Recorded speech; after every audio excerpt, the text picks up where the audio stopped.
खबर में खुश आमदेद। मेरे साथ आरफीद बड़ी सबर, मैं हूँ सईद काजी। कुछ खबरें नाज़रीन, नवाज शरीफ साहब की अपनी ही इस्तिलाह जो उन्होंने इंट्रोड्यूस या उनके स्पीच राइटर्स ने इंट्रोड्यूस करवाई होगी उनके ज़रिए कि लाडले का जो बयानिया है इससे वो परेशान नज़र आते हैं। 40 रुकनी जो कमेटी बनाई थी उन्होंने मंशूर साजी के लिए, उसको एक ये भी मुबैना तौर पर ड्यूटी दी गई है कि ये तसर को कैसे ज़ायल किया जाए, स्ट्रेटजी तैयार करें। ये क्या मामला है बड़ी साहब, आपसे पूछेंगे। नून लीग ने भी इलेक्टेबल्स की तरफ रजू कर लिया, मगर इलेक्टेबल्स ही हुआ करते थे पहले भी। इसमें क्या फ़र्क है और क्या नहीं है, ये क्या फ़ैसला किया गया है। और इसके साथ ही बुशरा बीबी की गिरफ्तारी की बातें हो रही हैं। इसके साथ साथ एक और प्रॉपर्टी टाइकून और वो जो कादर ट्रस्ट का सिलसिला था उस पर बात करेंगे। शी बाइडन और उसकी मुलाकात जो है, शी और बाइडन की मुलाकात पे भी थोड़ी बहुत गुफ्तगू होगी। मगर एक आखिर में मईशत के हवाले से ख़ास तौर पे हम आपको बताएंगे कि कर्ज़े के ज़रिए कैसे हम जैसी रियासतों को पे हमला किया जाता है, उनके मकामी सहूलतकार क्या होते हैं और ये उसी प्रोसेस से हम गुजर रहे हैं। बड़ा अहम आज रिसर्च आर्टिकल शकील अहमद रामे साहब से कुछ फिगर्स हम मुस्तार लेकर आपकी खिल करेंगे। भट्टी साहब, ये लाडले वाला क्या मामला है? ये तो खुद इन्होंने तकरीर में कहा था, लेकिन एक और मैं इससे पहले आपकी तरफ जाऊं, अली मोहम्मद खान साहब ने हमें ज्वाइन किया, वफाकी वजीर साहब का। Thank you very much Ali Mohammad साहब। सवाल पहला मैं किए देता हूं, हुजूर ये बताएं कि ये तो कह दिया इलेक्शन कमीशन ने कि आपको बल्ला भी मिलेगा और दिस एंड दैट, ज़मीन पर सूरत अहवाल कोई बड़ी फेवरेबल आपके लिए नहीं लग रही। Do you see any chance कि आप पार्टिसिपेट कर पाएंगे अली मोहम्मद खान साहब? बहुत शुक्रिया। बिस्मिल्लाहिर्रहमानिर्रहीम। अल्लाहुम्मा सल्लि व सल्लिम व बारिक अला सय्यिदिना मोहम्मद व अला आलि मोहम्मद। सबसे पहले तो आपकी स्क्रीन पे मुझे नज़र आ रहा है कि ओआईसी को आप चला रहे हैं, तो अच्छा है कि मुस्लिम उम्मा के लीडर इकट्ठे हुए हैं, लेकिन वो क्या कह सकते हैं कि टू लिटिल टू लेट। जिस तरह फ़लस्तीन में हो रहा है, हर मुसलमान का एक बुनियादी बल्कि इंसान का एक फ़र्ज़ है कि वो इस पे आवाज़ सदा एहतजाज बुलंद करे। मुझे नहीं पता, अल्लाह ताला आपकी और मेरी हम सब की हमारी मग़फ़िरत फरमाए, हम पे रहम करे, लेकिन इन हालात में जब वहाँ हमारे बच्चियों के साथ हो रहा है और जो फ़लस्तीनी अस्पतालों के बाहर इसराइली टैंक खड़े हैं और इन हालात में जो बेचारे जिंदा हैं, तो मुझे नहीं पता कि उनके लिए सही माने में आवाज़ उठाए बगैर क्या ख़ासकर हमारे हुक्मरानों की उम्मत मुस्लिमा की नमाज रोज़ा भी कबूल होती होगी या नहीं। क्योंकि असल तो जो मसला है वो ये है कि हमारा शिराज़ा उम्मत का एक तरह से समझें बिखर ही चुका है कि 1 महीने बाद हम मुलाकात कर रहे हैं और कोई उसमें कोई ऐसी कंक्रीट स्टेप्स भी नहीं है जिस पे प्रेशर पड़े इसराइल पे कि वो ये करे। तो इन हालात में हमारा सामना है। और उसी तरह की सिचुएशन अगर आप देखें तो मुल्क में कोई इस बात की तरफ नहीं आ रहा कि इस मुल्क को बेहतरी की तरफ लेके जाएं। जो हो गया वो तो हो गया, कितना नुकसान हुआ है देखें, हर तरफ कितना नुकसान। रोज हमारी शहादतें भी हो रही हैं जवानों की दहशतगर्दी की वजह से। जो सियासी सिस्टम को नुकसान पहुंचा है वो एक तरफ आप उसको देखें कितना नुकसान हुआ है। हमारी साफी बरादरी में आप देखें कि आप दिल पे हाथ रख के मुझे बताएं, क्या आप फील करते हैं कि आप उस तरह आज़ादी से बात कर सकते हैं? तो ये सारी चीज़ें आप कह रहे हैं कि लाडले का बयानिया, आपने पहले बात की इब्तदाइया में, फिर मेरे से आपने सवाल किया। अपने सवाल पे आने से पहले मैं इतना कहूँगा मियां नवाज शरीफ साहब को कि 40 रुकनी कमेटी की बजाय आप 400 रुकनी कमेटी भी बैठा दें, वो आपको सोल्यूशन नहीं निकाल के दे सकते। सोल्यूशन आपको पता है, वो आपके दिल में है, वो आपको पता है। आप सिर्फ ये करें कि एवन फील्ड से बहुत सारे सूटकेसेस आए होंगे, उसमें से कोई प्यारा सा खूबसूरत सा कपड़ा निकाल के वोट को इज्जत दो के बयानिए का जो आपने एक ताज बनाया था उससे धूल हटा दें। उससे ये लाडलापन की धूल आप खुद हटाएंगे, आपके कारकुन नहीं कर सकते। क्योंकि आपको कारकुनों को जिस लाइन पे लगाया वो बदकिस्मती से भट्टी साहब और काजी साहब, हम तो जवान इसी चीज को देख देख के हुए हैं। कब वो मौका आया था कि एक पॉपुलर तहरीक से मियां साहब हुकूमत में आए, चाहे वो 88 में बेनजीर साहिबा के जमाने में वजीर आला पंजाब बनना था जब एक पॉपुलर तहरीक पीपल्स पार्टी के साथ थी, लेकिन ये जिलानी साहब की कहानी और जिया साहब की कहानी सबको पता है। फिर 90 में जब वजीर आजम बन रहे हैं, IGI इमरान खान ने बनाई थी या भट्टी साहब ने बनाई थी, किसने बनाई थी? और 97 में जब अमीर उल मोमिनीन बन रहे थे, आप मुझे बताएं। और 2008 में जब जरदारी साहब आए हैं, 13 में जब ये आए हैं, कौन सी पॉपुलर मूवमेंट थी? तो अब भी पहले भी एक पॉपुलर लीडर को साइड पे करके वजीर आजम बने थे, आज भी उसी चक्कर में। लेकिन सिर्फ फर्क ये है कि आज पाकिस्तान की अवाम बहुत अवेयर हो चुकी है। जहां तक हमारी जमात का ताल्लुक है, आपकी राय से मैं इत्तेफाक करता हूँ, मसाइल हमें बहुत ज़्यादा हैं, टॉप लेवल पे काफ़ी मसले मसाइल हैं, हमारी लीडरशिप में से बहुत से लोग टूट गए हैं, लेकिन अल्लाह के करम से कारकुन और वर्कर हमारा इंटैक्ट है। हम पर उम्मीद हैं कि अगर हमारी जमात को ना छेड़ा गया, हमारे बल्ले के निशान को ना छेड़ा गया, जो हमारा एक हक है एज़ अ पाकिस्तानी, तो हमें यकीन है कि इंशाल्लाह लोगों की इस पॉपुलर सपोर्ट को हम वोट में कन्वर्ट कर लेंगे इंशाल्लाह। बिस्मिल्लाहिर्रहमानिर्रहीम। अली मोहम्मद खान साहब, मुझे जानता हूं कि आपकी बहुत सारी मजबूरियां हैं, जो कुछ आपके अंदर है आप नहीं बोल सकते। हम हर काम बिस्मिल्लाह और दुरूद शरीफ से करते हैं, लेकिन अल्लाह पे यकीन नहीं रखते। लेकिन उसमें मैं भी उतना ही गुनाहगार हूँ।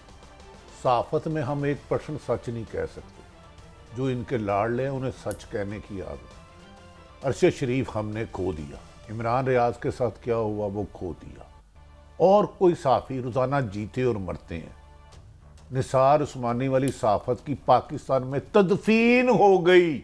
आपको कोई जर्नलिस्ट नहीं मानेगा, मैं तस्लीम कर रहा हूँ। ये कहना है, ये नहीं कहना, इसको बुलाना, इसको नहीं बुलाना, ये देखना, वो नहीं देखना, मान रहा हूँ। लेकिन नवाज शरीफ साहब को तो मैं शायद बहुत ज़्यादा जानता हूँ। मैं 101 किताबें लिख सकता हूँ, 101 किताबें, एक नहीं। मेरी गुजारिश है, एक तरफ पूरी आवाम की जिद है तरीके इंसाफ, दूसरी तरफ आप कैसे जीतेंगे? आपके 90% लीडर पकड़े जाते हैं, नामालूम हो जाते हैं, या प्रेस कॉन्फ्रेंस के जरिए निकलते हैं, या इंटरव्यू के जरिए निकलते हैं, या इस्तेकाम पार्टी की तरफ जाते हैं। और मेरी इत्तला है बाद में जो आपके पीटीए के कहते हैं, अभी तक आपको एक वर्कर कन्वेंशन नहीं करने दिया गया। क्या है ये इलेक्शन होने जा रहे हैं या सिलेक्शन होने जा रही है? और डॉन जैसा खबर कह रहा है कि नवाज शरीफ लाडले हैं। इब्तदाई तौर पे जलानी के लाडले हुए, किसने किसको कोठी दी, मैं एड्रेस भी आपको एसएम कर दूंगा। 85 में सबसे पहले, 88 में मोहम्मद खान जुनेजो की पीठ पे छुड़ा गोपा नवाज शरीफ साहब ने, 90 में वजीर आज़म बने। फिर उस वक़्त की 10 अहम शख्सियात अहदों से लड़ चुकी है वो। ये जाहिद चौधरी हमारे सिटी 42 के पुराने जर्नलिस्ट, 10 ओहदेदारों से अहम जब से इक़्तिदार में है। तो क्या आप शफाफ इलेक्शन देख रहे हैं? अगर आपका कैंडिडेट नहीं आएगा फील्ड में, उसके सपोर्टर को उठा लिया जाएगा, ऐसे में कैसे इलेक्शन होंगे? भट्टी साहब, आपकी तकलीफ और दर्द मैं समझ सकता हूं।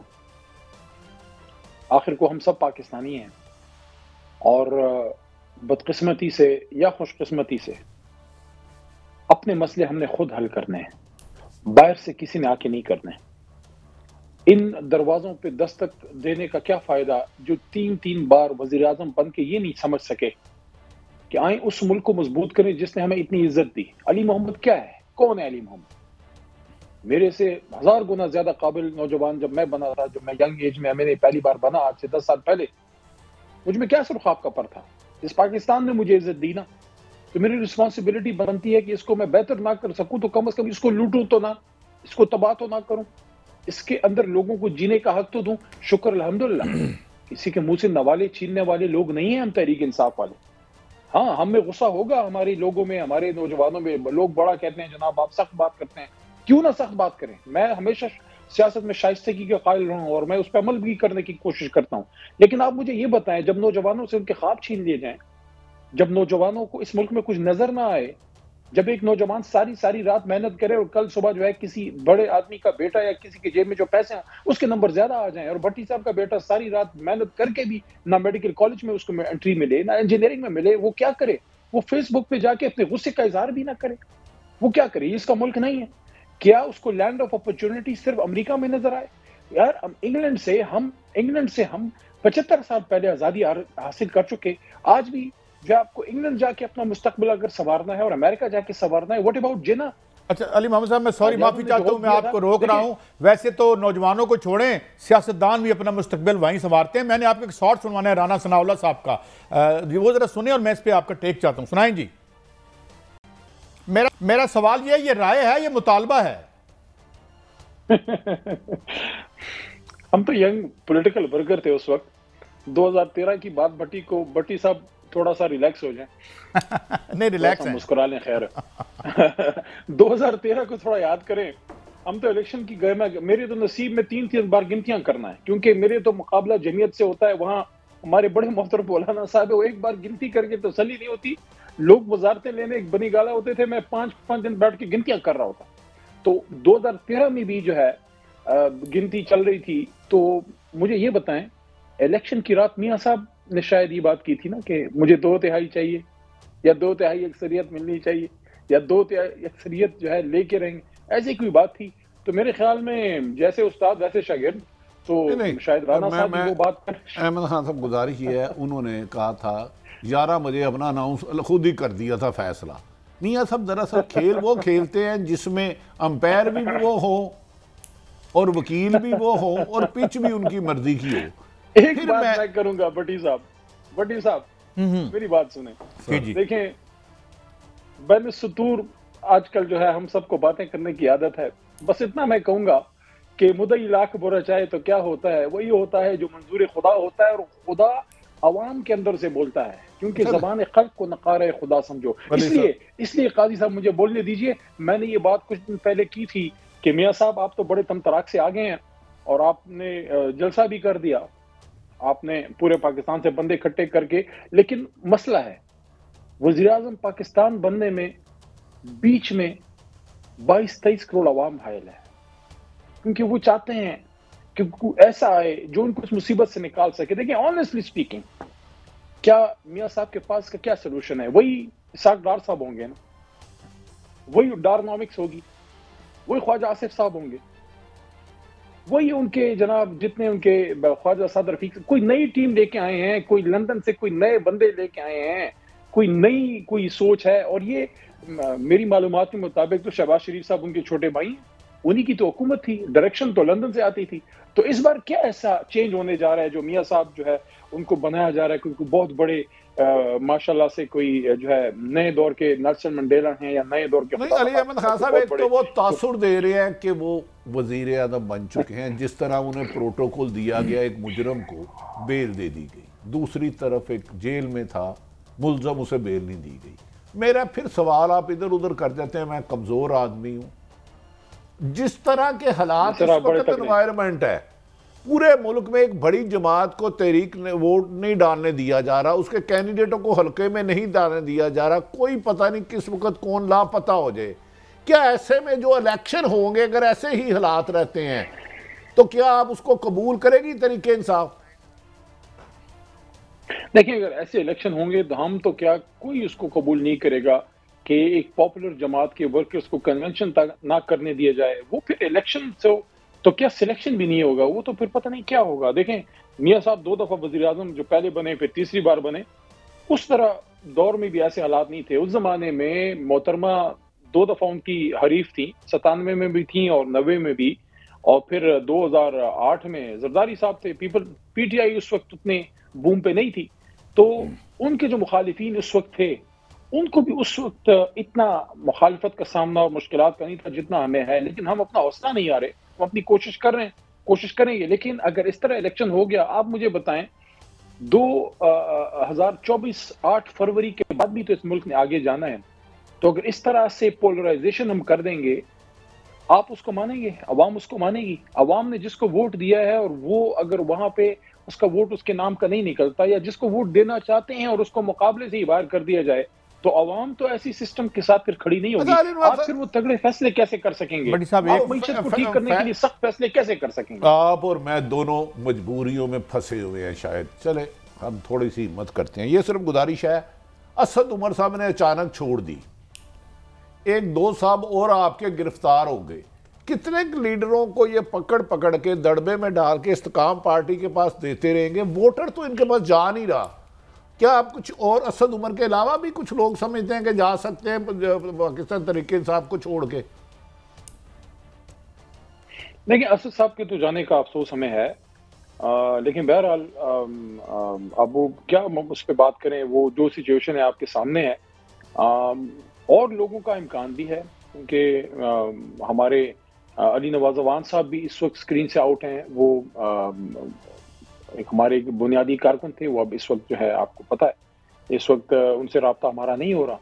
तो हो सकता है इम्कानात तो इसमें अच्छा है, अली अवान साहब, एक मैं आप अली मोहम्मद साहब कर लेते कैसे मेरा पूरी, मैं सिर्फ ये बता दें, हबीब, फरख हबीब, सदाकत अब्बासी और दीगर लोग, क्या बात है, पूरी हुकूमत को नहीं मिलते, पुलिस को नहीं मिलते, अचानक प्रेस कॉन्फ्रेंस में और टॉक शो में आ जाते हैं और उनके मुकदमात भी नहीं होते। क्या आप इसको इंसाफ कहेंगे? देखिए, बहुत बड़ा सवालिया निशान है। मैं तो खुद इस बात का दाई हूं। देखिए, अगर किसी ने जुर्म किया है उसका सामना करे, अगर 9 मई में किसी ने कानून तोड़ा है वो सामना करे। लेकिन जमात की तो पॉलिसी नहीं थी। जमात तो आपके सामने 27 साल से है। रूल ऑफ लॉ पे तो इमरान खान साहब ने इसको बनाया। इमरान खान साहब ने तो कभी किसी को ये नहीं कहा कि आप किसी भी स्टेट इंस्टीट्यूशन पे जाएं या आप कोई ऐसा कोई गलत जो है वो काम करें। उस दिन जो गलत वाकयात हुए हैं वो एक लोगों का एक इफरादी अमल है। लेकिन यहाँ पे ये सवाल भी पैदा होता है कि अगर किसी शख्स पे कोई सख्त इल्जाम है, वो अदालत से निकले बगैर, अदालत से फेस किए बगैर उसको रिलीफ मिलता है, लोग सवाल उठाते हैं।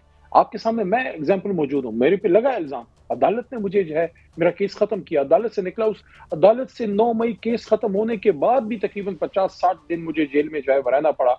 तो अगर किसी पे इल्जाम है और वो अदालत से रिलीफ लेके वो नहीं निकला और वो अचानक तो सवाल तो उठते हैं। यहाँ पे ये बुनियादी बात मैं करने लगा हूँ आपके सामने, भट्टी साहब की और काजी साहब के। देखें, जो हो गया वो तो हो गया, अब आगे क्या करना है, ये बहुत बड़ा सवाल है। क्योंकि अगर इस पे हम परसिस्ट करते हैं और मियाँ साहब जबरदस्ती इस कौम पे अपने आप को नाफिजुल अमल करते हैं, तो बिलावल साहब तो उधर से चीखें मार रहे हैं, उनको थोड़ा सा रास्ता मिल गया, वो फिर इनके साथ पीडीएम में होंगे। सारे एक ही जो है टीम में खेलने वाले खिलाड़ी हैं, थोड़ा सा वो अभी बाहर हैं ताकि अवाम को फिर वो ऊंचा दिया जा सके।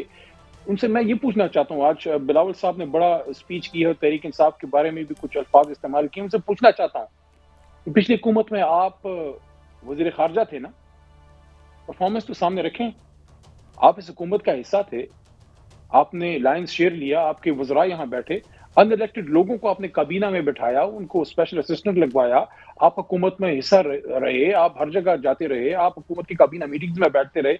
आज पाकिस्तान की मईशत अगर तबाह है तो क्या सिर्फ शहबाज शरीफ साहब ने की है? ये काम तो आप दोनों ने मिलकर किया। अब बीच में से निकल के अपने आप को किस तरह आप एक जो है कौम का एक सर्वाइवर और एक सुरमा बता सकते हैं? मेरे ख्याल में कौम अब इस धोखे में नहीं आएगी।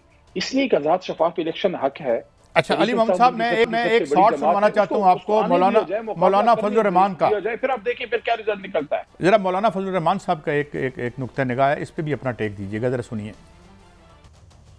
और ये भी है, और साथ ये भी कह दूं कि खटक साहब भी सुना है पेशावर हाई कोर्ट में जा रहे हैं इलेक्शन के हवाले से कि जी बड़ी मुश्किलात हैं, बड़ी बर्फ होगी, ये होगा, ये इसे कैसे देखते हैं आप?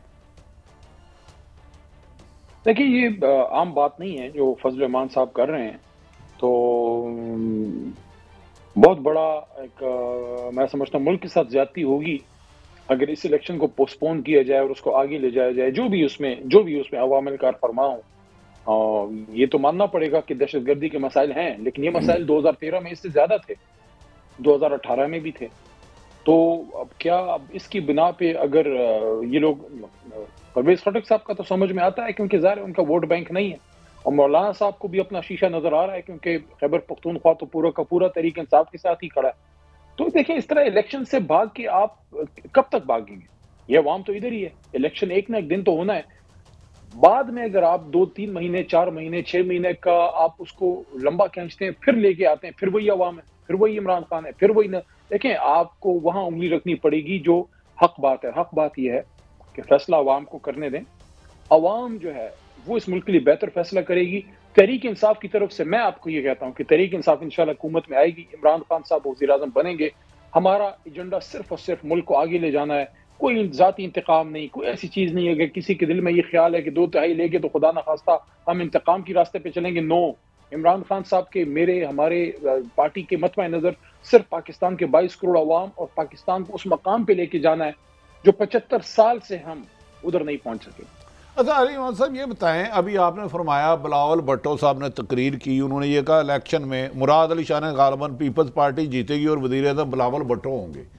मुस्लिम लीग नून भी सरकारी सरपरस्ती पे मुबैना तौर पर हर जगह जलसे जुलूस कर रही है। क्या तरीके इंसाफ कोई जलसे जुलूस कर नहीं रही? क्या इनके पास वर्कर ख़त्म हो गए या करने नहीं दिया जा रहा है? मुझे समझ नहीं आ रही। मैं हर शहर में फ़ोन करता हूँ कि यार आज कोई जलसा हुआ है, कोई वर्कर कन्वेंशन हुआ है, क्या वजह है? तरीके इंसाफ मैदान छोड़ के भाग गई है या जलसे करने नहीं दिए जा रहे? आप वो सवाल क्यों पूछते हैं जिसका जवाब आपको पता है? देखिए, तहरीक इंसाफ जो है, अब तो मुझे ये नहीं पता, हो सकता है बिलावल साहब की गाड़ी का ड्राइवर और मियाँ साहब के घर का माली भी पीटीआई को वोट करेगा इंशाल्लाह। लेकिन हमें जाहिर है, आपको देख रहे हैं मानसेरा में जो हमारे कन्वेंशन के साथ हुआ, लाहौर में मियाँ साहब ने इतना जलसा किया, लोग इकट्ठे किए, बड़ा जोर लगाया, पूरे पाकिस्तान से खुदा खुदा करके कुछ लोग आ गए। साथ में चंद किलोमीटर के फासले पे हमारा अगले दिन कन्वेंशन था हल्के का।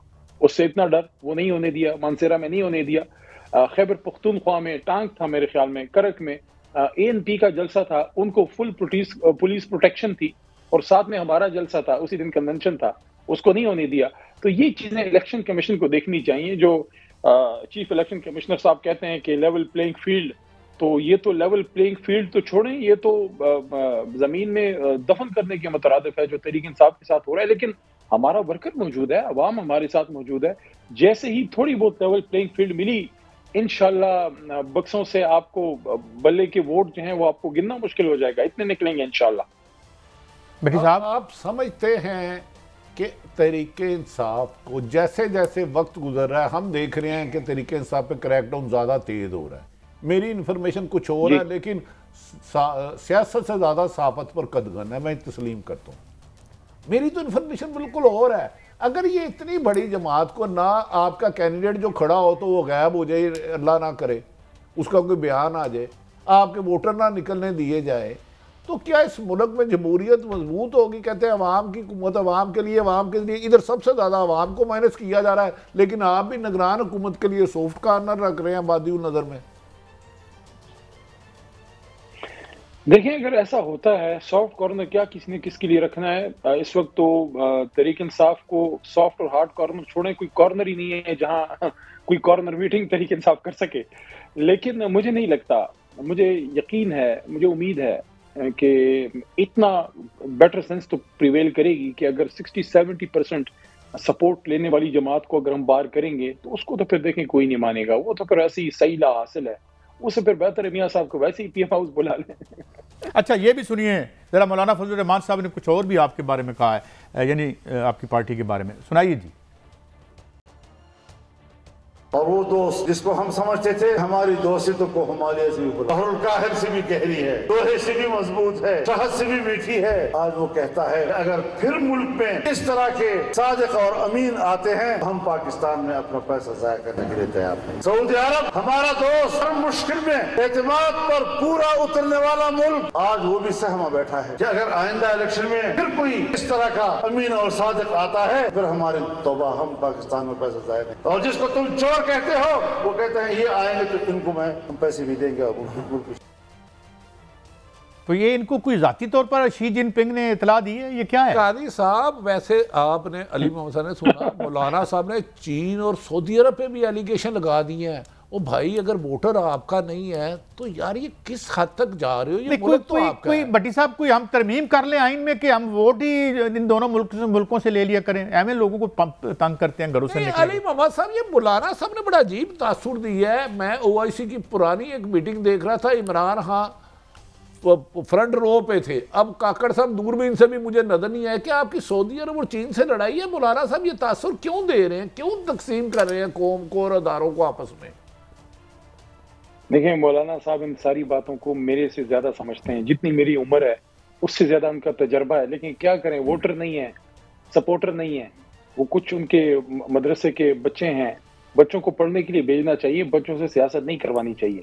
बाकी उनको आज़ाद फैसला करने दें कि वो किसको वोट करना चाहते हैं। तो इन सियासी मामलात में बसद एहतराम ये तो चीज़ें हमें मौलाना साहब को हमें सिखानी चाहिए कि वो हमें बताएं कि ऐसा ना करें। देखें, ये हमारे दोनों ममालिक ऐसे हैं जिन्हें हर मुश्किल में हमारे साथ खड़े रहे। मैं एज ए PTI मेंबर नहीं, सिर्फ एज ए पाकिस्तानी बात कर रहा हूँ। उनका इसमें अली मोहम्मद साहब एक बात, ये तसुर जाता है कि एक सवाल, एक मिनट मुझे अपनी बात पूरी करने दें प्लीज। देखें जी गो अहेड। सऊदी अरब हमारा बड़ा भाई है, चीन हमारा ऑल वेदर फ्रेंड है। उनका ताल्लुक चाइना टू इमरान खान या चाइना टू नवाज शरीफ या चाइना टू जरदारी नहीं होता, उनका ताल्लुक होता है स्टेट टू स्टेट। यहाँ जो भी अवाम की ताकत से आएगा वो उनको रिस्पेक्ट देते हैं, वो उनको ऑनर करेंगे, वो हमारे इंटरनल अफेयर्स में जो है वो इंटरफेरेंस नहीं करते। वो हर उस आदमी को इज्जत देंगे जिसको पाकिस्तानी अवाम एक जनरल इलेक्शन में वोट करेगी। इन मामलात में मैं समझता हूं कि हमारे इन इंतहाई देरीना साथियों को इससे दूर रखें, अपनी सियासत अपने मुल्क में करें। आपके पास कोई एजेंडा है, आपके पास कोई परफॉर्मेंस है, 16 महीने आपकी भी मेरे से तो उम्र में छोटा है, काबिल एहतराम अपनी जगह है, लेकिन आपके भी बरखुरदार कम्युनिकेशन के मिनिस्टर रहे, आप हुकूमत में रहे, आपके पास वजारत मजहबी उमूर रही। आप हमें बताएं ना कितने किलोमीटर रोड आपने ऐड की, आपने ये जो मईशत तबाह हुई है, क्या ये सिर्फ शहबाज शरीफ साहब बेचारे अकेले ऐसे नहीं कर सकते? सबने मिलके किया है जी। मैं मिलके किया है ना। एक मैं क्वेश्चन जरूर आप दोनों से पूछना चाहता हूं जल्दी से। भट्टी साहब ये क्या कमेंट किया है इन्होंने? ये औकात है हमारी कि हमारी हुकूमत जो है वो बीजिंग में बनेगी, लंदन में बनेगी और रियाज में बनेगी? बदकिस्मती है कि जब डॉन जैसा रीजनेबल खराब के लाडले के बयानिए से परेशान है, लाया जाए, आपके पास स्ट्रीट पावर ना हो, लोग आपके आने के बाद आपके ज्यादा और खिलाफ हो जाए कि ये क्या, जब मुश्किल वक्त आता है मुल्क को छोड़ जाते हैं, अवाम को छोड़ जाते हैं, तो ऐसे डमी लोग जब हुकूमत में बिठाएंगे तो उसकी क्रेडिबिलिटी यही सवाल में अली मोहम्मद साहब क्योंकि आखिरी लम्हे है, ये बताएं कि ये क्या हम अपनी कंडेमनेशन मैं ये कह रहा हूं कि मैं ये आखिरी लम्हे प्रोग्राम के हैं, अल्लाह खैर करे। नहीं, ये बताएं कि ये तस्वीर, इसका मतलब ये हकीकत है कि हमारे हाथ में कुछ नहीं है, जो होता है लंदन में होता है, बीजिंग में होता है, रियाज में होता है या वाशिंगटन डीसी में होता है, ये बता रहे हैं हमें मौलाना? देखिए, मौलाना साहब का ये बयान मैं समझता हूँ कि बिल्कुल अनकॉल्ड फॉर था, कोई ज़रूरत नहीं थी। और दोबारा ये कहूँगा कि पाकिस्तान के मामलात में अपने इन करीबी दोस्तों को ना वो रगेदें घसीटें। वो पहले ही जो है हमारे मुल्क के मामलात ऐसे हैं कि कोई भी बाहर का मुल्क, आज आप देख लें, आप पे कोई ट्रस्ट करने के लिए कोई, आप दुनिया आपको कोई इन्वेस्टमेंट के लिए किसी चीज़ के लिए तैयार नहीं है। बैठे मसले हल करें। और ये लाडला की बड़ी बात होती है काजी साहब, मैं समझता हूँ लाडला इंसान को सिर्फ एक शख्सियत का होना चाहिए, वो है माँ।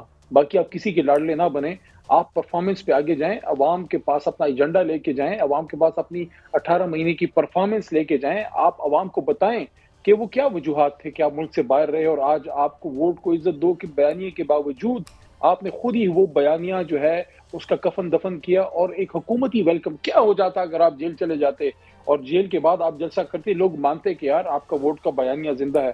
खुद आपने वोट के बयानिए का कफन दफन किया, अब 40 बंदे बैठा के कह रहे हैं कि दोबारा जिंदा करो। मुर्दे कभी जिंदा हुए हैं? अच्छा अली मोहम्मद साहब, मैं आपसे एक आखिरी सवाल करना चाह रहा हूँ। मेरी इतला है जो अडयाला जेल में बंद हैं, जिन्होंने वर्ल्ड कप जीता, उनका नाम लेना तो मुश्किल है, अंदाजा करें। मोदी का नाम लेना ठीक है, इमरान खान का नाम लेना मुनासिब नहीं। अच्छा, गुजारिश है कि मेरी इतला है कि अडयाला जेल में बंद तरीके इंसाफ के चेयरमैन से, जिन्होंने पीटीआई छोड़ी, कुछ लोगों ने राब्ता किया और ये उनके खानदानी मुसद्दका जराए से है। क्या आपके पास ऐसी कुछ इंफॉर्मेशन है? अगर है तो जरा अली मोहम्मद जरा खुल के लिख दो, नाम ले देंगे तो हम आपके मशकूर रहेंगे, अगर है तो। देखें, चाहे उनके नाम लेने पे पाबंदी हो, लेकिन दिलों में नाम के रहने पे तो पाबंदी नहीं है। तो दिलों में नाम जिंदा है उनका और इंशाल्लाह रहेगा। आप बाहर आएंगे, मेरा दिल कहता है, आप अभी कहेंगे पता नहीं कौन सी दूर की कोड़ी ला रहा है, लेकिन मेरा दिल कहता है इंशाल्लाह 2024 के इलेक्शन से पहले ये बाहर आएंगे, हमें लीड करेंगे इंशाल्लाह, खुद लीड करेंगे। मेरा फिर सवाल, मैं माफी चाहता हूं, जो लोग छोड़ के गए हैं उनके बारे में ये कहना चाहूंगा कि कुछ बात हुई भी कल, हमारे एक मेंबर ने भी की। मेरे पास कोई इन्फॉर्मेशन नहीं है कि कोई शख्स छोड़ के वापस आना चाह रहा है, मेरे पास कोई इन्फॉर्मेशन इसकी। चलें, बहुत शुक्रिया अली मोहम्मद साहब, आपने हमें वक्त दिया। Thank you for your precious time. नाज़रीन, एक ब्रेक है और ब्रेक से पहले वो कह रहे थे कि ये धरती माँ होती है, माँ का लाडला होता है, एक माया माँ भी होती है, माल। तो ये सिलसिला बहरहाल एक ब्रेक के बाद हाजिर होते हैं। इलेक्टेबल्स की ज़रूरत क्यों पड़ गई, कब नहीं पड़ी थी ये पार्टियाँ, कब इलेक्टेबल्स के पीछे नहीं भागती थी? एक ब्रेक के बाद हाजिर होते हैं।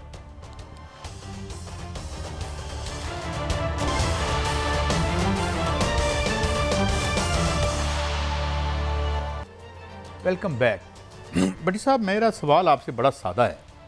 71 के इलेक्शन को छोड़ दें, जब खंबे जीते थे, उसके बाद इलेक्टेबल्स कब्ज़े ग्रुप, इसके अलावा वही बच्चे, एक अब्बा जी फौत हो गए तो बच्चा आ गया है, ठीक है, या कोई और आ गया है, तो ये सारी तो इलेक्टेबल, सारी की सारी सियासत जो है 77 के बाद से सारी की सारी तो ऊपर चली गई इशराफिया के हाथ में। देखिए काई साहब, ज़िया-उल हक के बाद ज़िया-उल हक के दौर ही लाड़लों का दौर शुरू हो गया था। बाद ऐसे ऐसे बच्चे लाड़ले गोद लिए गए जिन्हें बाद में फेंकना पड़ा, वो बीच में पैम्पर भी नहीं बांधते थे। इत्तेफाक से वो बहुत ज़्यादा बालिग हो गए, और ये लाडले की चेन से छिड़ना मेरी समझ नहीं आती। अगर आपको याद हो कि मोहतरम नवाज शरीफ साहब जो हमारे 3 दफ़ा वज़ीर-ए-आज़म रहे, 4थी दफ़ा भी होंगे तो हम मानेंगे, हमारे पास तो ऑप्शन ही कोई नहीं है, आइन बना रहा किसी को। तो ज़िया-उल हक की कब्र पे उन्होंने कहा था मैं तुम्हारा मिशन जारी रखूंगा, याद है आपको? जी मैंने सुना है वो सुना है। हाँ।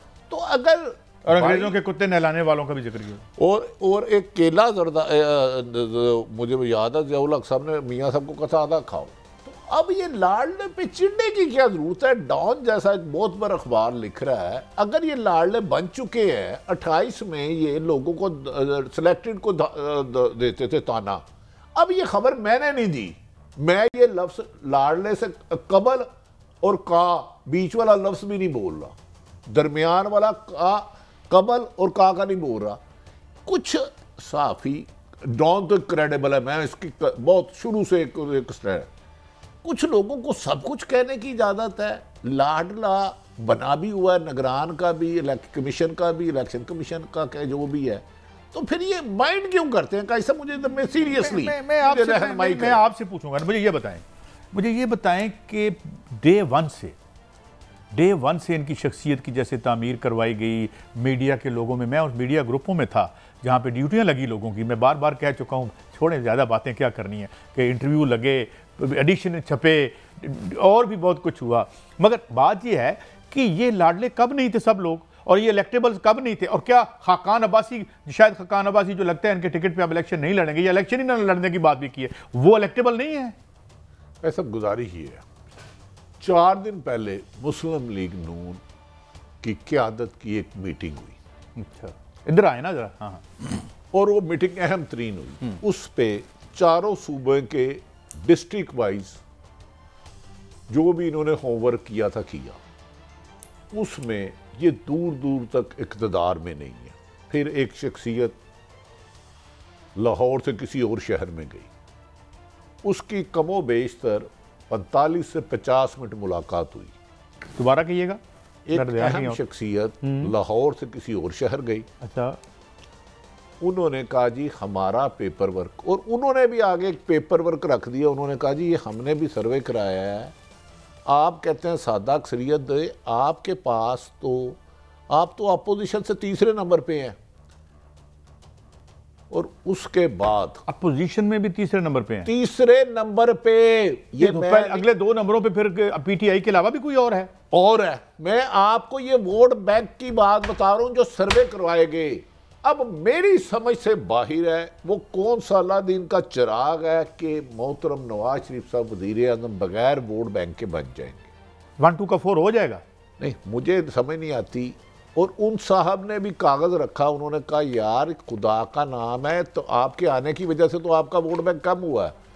अब बकौल इनकी एक फैमिली राय के मुताबिक कि मियाँ साहब जो भी कर लें, हम इलेक्शन वोट की पर्ची से नहीं जीत सकते। अब मुझे बताएं, अगर वोट की पर्ची से नहीं जीत सकते तो फिर वज़ीर-ए-आज़म कैसे बनेंगे? वो तो साबित कर रहे हैं कि 4थी दफ़ा बने, 100 दफ़ा बने।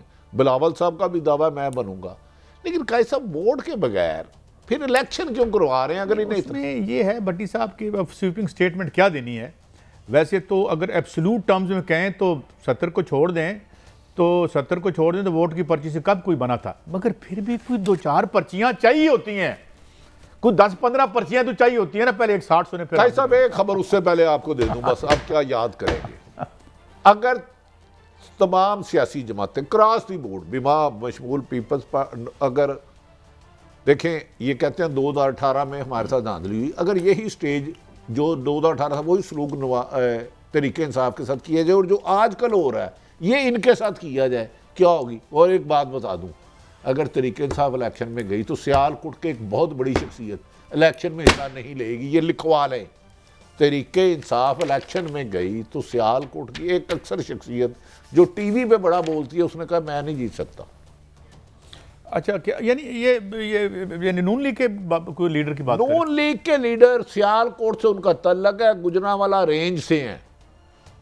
उन्होंने कहा मैं इलेक्शन नहीं जीत सकता, फिर वो अपनी जगह किसी और को लड़ाएंगे। अगर मैं ये शर्त कह रहा हूं कि तमाम सियासी जमातों को इलेक्शन में हिस्सा लेने की इजाज़त दी गई उस सूरत में, अदरवाइज तो सूनिया हो जान गलियां थे मिर्जा यार फिरे। बड़े आइडियोलॉग हैं PMLN के इरफान सिद्दीकी साहब, स्कॉलर भी हैं, राइटर भी हैं और मियाँ साहब के बड़े करीबी। उनका एक शॉट सुनते हैं। ये इन्होंने एक पॉइंट ऑफ व्यू ठीक है, वो कोई तरीका बनाया, ये तो बात ठीक की उन्होंने। ये बात तो मैं इन्होंने जो अफगानियों के बारे में की है कि भाई ठीक है उनको भेजें भी, मगर कोई तरीका बनाइए कि, मगर ये बड़ा अजीब नहीं लगता कि निगरान हुकूमत किसकी है? निगरान हुकूमत में फवाद साहब भी हैं, काकड़ साहब भी हैं, उसके बाद वो क्या अहद चीमा साहब भी हैं। ये बताएं मुझे, रस्सी जल गई बल नहीं गया। निगरान हुकूमत इतना बड़ा फैसला कर सकती है कि 15 लाख या 10 लाख अफगानियों ने भेजा जाए? ये किसको बता रहे हैं?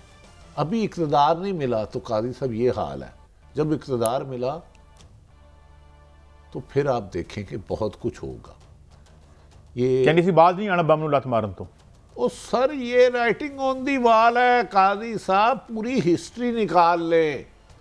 गुजारिश है कि जो मैंने कहा है मीटिंग हुई है उसमें एक अदारे के बारे में जो लफ्ज़ कहे गए हैं, काश वो ऑडियो लीक हो जाए तो फिर लोगों को एहसास होगा कि यार ये चंद लोग जो बोल रहे हैं, अच्छा, बड़ी साहब, ये पाकिस्तान के लिए बोलते हैं। पाकिस्तान से वफा करो यार। अच्छा, पाकिस्तान के लोगों से वफा करो। भट्टी साहब, ये हम अपनी जेबों से वफा करें, असासों से करें, बैंक अकाउंटों से करें।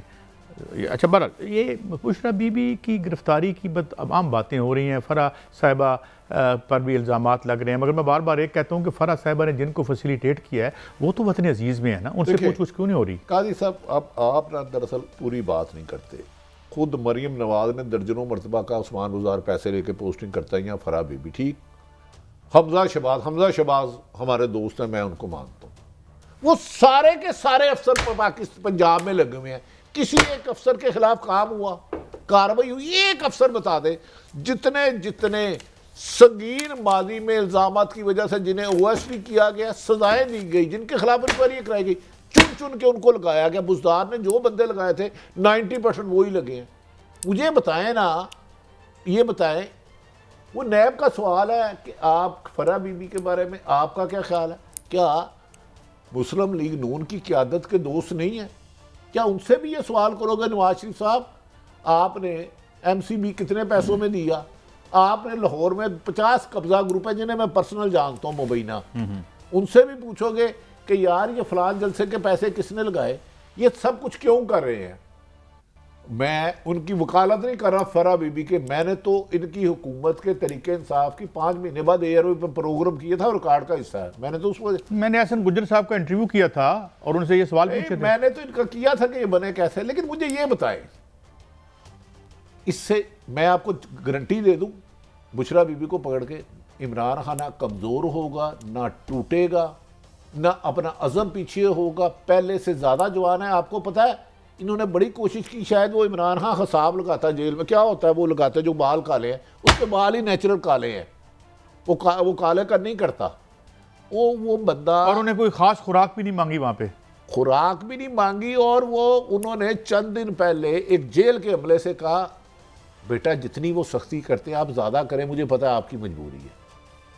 वो पहले से ज़्यादा पुरज़म है, वो बंदा ना झुकेगा ना बिकेगा ना रोलेगा। मेरे साथ ये आप क्या क्या करते हैं, ये बुशरा बीबी को पकड़े, लीमा के खिलाफ मुकदमात, उनकी बहन उज़मा के खिलाफ मुकदमात, उनका कौन सा खानदान है जिनके खिलाफ मुकदमत नहीं है? और पीपल्स पार्टी और का एक लीडर बताया, आप कहते हैं कि उनके अहले खाना को भी पकड़ लें तो आपके मुताबिक वो उसका असर नहीं लेंगे? आप ये यार नहीं लेंगे, मैं कह रहा हूँ नहीं लेंगे। आप पकड़ लेना, आप रोजाना बुला रहे हैं ना, कितनी पेशी हुई है। ठीक हो गया। एक ब्रेक पे जा रहे हैं, मगर मैंने एक ख़ास खबर आपके साथ शेयर करनी है। कि कैसे गिराव किया जाता है माशी तौर पर कर्ज़ों के ज़रिए। आज बड़ी इंपॉर्टेंट एक रिसर्च छपी है एक आर्टिकल में, और उसमें वो देख के आप हैरान रह जाएंगे। और फिर जब वारदात करके शिकार को पकड़ लिया जाता है तो गोल और नरम बोटियों का शिकार शुरू होता है, जिसे क्या कहते हैं, ब्रेक के बाद बताऊँगा। हमारे साथ रहिए।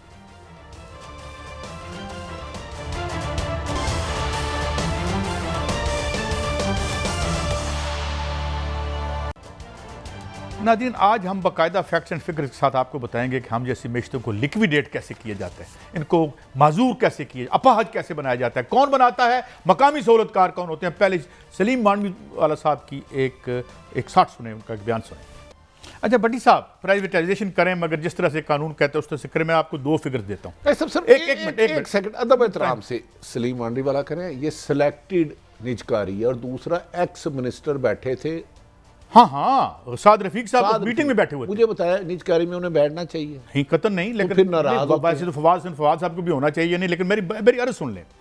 एक मुल्क है, उसका नाम ब्राज़ील है, उसने 1980 में $72 बिलियन कर्जा लिया, यानी उसका कर्जा $72 बिलियन था। उसने जो अदा किया वो 146 बिलियन था, और उसके पास जो रिमेनिंग जो अब भी देना है वो 231 बिलियन है। गोया उसको 72 बिलियन के मुकाबले में 377 बिलियन का उस पर कर्जा चढ़ा। मैक्सिको का मैं आपको बताता हूँ कि 57 बिलियन 1980 में था, वह 157 उसने अदा कर दिया, और अभी तक 180 अरब उसने देना है। उसको 57 बिलियन का कर्जा, 337 अरब डॉलर, 57 बिलियन का कर्जा। काश शकील रामी साहब, ये आपका मजमून है, पाकिस्तान का भी निकाल के बताएं। अब उन्होंने दूसरी बात की है, इस वारदात के बाद फिर वो आते हैं प्रेडेटर। वो क्या करते हैं, हाँ भाई, ओहो तुसी तो पैसे गलत खर्च करते हैं। पहले 2 नंबर बंदों को देते हैं, उनसे गलत खर्च करवाते हैं, उसके बाद कहते हैं अब तो आपका कोई हल नहीं है, आप PIA बेचते हो, स्टील मिल बेचते हो, रेलवे बेचते हो। फिर यहां उनके मकामी सहूलतकार होते हैं, और शकील रामे कहते हैं कि बाकायदा उनको हायर किया जाता है, साबका ब्यूरोक्रेटों को या उन लोगों को जो हवा। अब तो कोई हाल ही नहीं है, अब तो हमें, और ये तो कोई खरीदेगा ही नहीं, ये तो खत्म हो गया है। फिर उसकी वो लिक्विडेटर्स आते हैं, जैसे गिद्धें आती है ना, गिद्धें, नीचे लाश पड़ी होती है, पहले उसे लाश बनाते हैं। हम प्राइवेटाइजेशन के खिलाफ बिल्कुल नहीं, अच्छे तरीके से कर लें। वैसे नाकाम वो यूके में भी होगी। लीजिए भट्टी साहब, ये हमारी स्टोरी, अब आप इस पर कमेंट करें। काजी साहब, आप हैं बादशाह आदमी, अगर ये ऊपर ली चंद शराफिया 40 सालों से खरबों रुपए ना खाते तो आज पाकिस्तान मकरूज ना होता। आपको कर्ज देने के लिए कर्ज सूद दर सूद होता है, आप 5 रुपए लेते हैं और 8 रुपए वापस करने हैं। जब आप भट्टी साहब, आप देखें ना कि 72 बिलियन का 337 बिलियन, पाकिस्तान का रिकॉर्ड लेना, पाकिस्तान का रिकॉर्ड मैं तो रिक्वेस्ट किया है, बल्कि शकील रामे साहब को कल टीवी पे ले 10 गुना ले लिया है। जब निजकारी में एक एक्स होगा मिनिस्टर, वो नाराज हो जाते हैं। ख्वाजा साहब हमारे भाई हैं, अक्सर नाराज हो जाते हैं। यार सिर्फ काजी साहब, मैं चीफ सेक्रेटरी आजकल जाहिद साहब हैं, मैं उनसे गुजारिश करता हूँ, जाहिद साहब सिर्फ मुझे बता दें लाहौर में कब्जा ग्रुप की एक फहरिस्त निकालें, और दूसरा सेक्रेटरीट में तमाम दफ्तरों को जो अरबों रुपए लगे हुए हैं दोबारा रेनोवेशन किया जा रहा है। मैं कहाँ मौजू पर मैं आपसे एक सवाल करता हूँ। पहली बात तो ये है कि अभी मेरे ख्याल में PTC, अच्छा ये पहले बताएं, जानबूझ के आपने खबरें देखी कि 300 फ्लाइटें मिस हो गई, PSO को पापा दे, हाँ, उसको गिराया गया ना, उसके ग्राफ को। असल वारदात सुने ना, अब PTCL की अभी तक लड़ाई चल रही है, हमारी तसलात के साथ प्रॉपर्टीज पे लड़ाई चल रही है, कई अरब की प्रॉपर्टी है। जरा PIA की प्रॉपर्टियों पर गौर करें, अमेरिका में उसकी कितनी प्रॉपर्टी हैं। तो ये सारे हम अपना वर्क करें। प्राइवेटाइजेशन को स्टेटेड एम्स थे कि टिकट कम होंगे, वो बहुत ही क्या बढ़ जाएगी, इस्तेदाद कार बढ़ जाएगी। ओए बेड़े गर्क करके बर्बाद करके फिर आ जाते हो, यार ये तो स्टील मिल बर्बाद होगी, उन्होंने बेचते हो क्यों? वहाँ कई हजार एकड़ जमीन है प्राइम।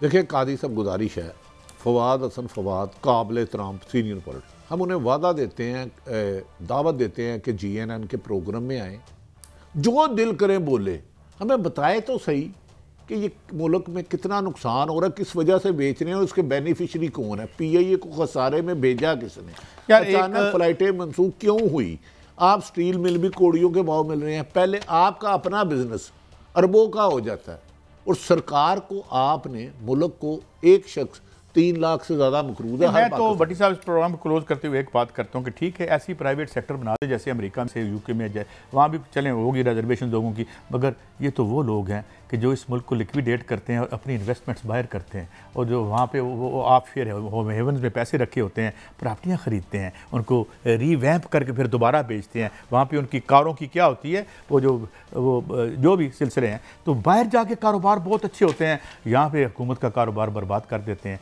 और फिर हमें जमहूरियत का दर्स देने बार बार तशरीफ़ लाते रहते हैं। वक्त ख़त्म हुआ, कल फिर मिलेंगे। अल्लाह हाफ़िज़।